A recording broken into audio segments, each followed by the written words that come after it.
আসসালামু আলাইকুম dear viewers, আপনারা সবাই কেমন আছেন?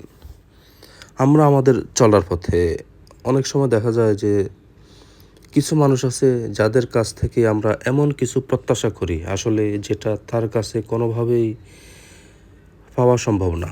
কারণ কি জানেন? সেটি হলো প্রত্যেক মানুষের কিছু পারিবারিক শিক্ষা আছে, যেই শিক্ষাগুলো এক পরিবারের সাথে আরেক পরিবারের কোনোভাবেই মিলানো সম্ভব না।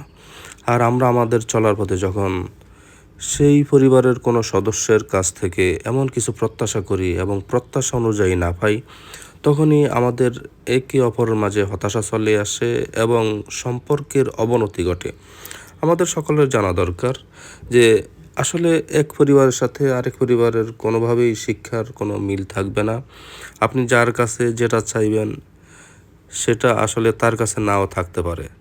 আপনি আপনার চাহিদা অনুযায়ী চাইবেন, আপনি যদি তার কাছে না পান, তাহলে তার সাথে আপনার মনোকষ্ট চলে আসতে পারে। আসলে একটি বিষয় লক্ষ্য রাখা দরকার, সেটি হলো আপনি যার কাছে যেটা চাইবেন সেটা তো তার কাছে নাও থাকতে পারে।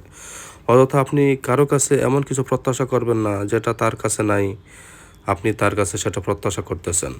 এমন কিছু প্রত্যাশা করা ঠিক না যেটা না পেলে তখন তার উপর আপনার হতাশা চলে আসে এবং সম্পর্কের অবনতি ঘটে। আপনি এমন কিছুই চাইবেন যেটা তার কাছে আছে, তাহলেই সম্পর্ক ঠিক থাকবে।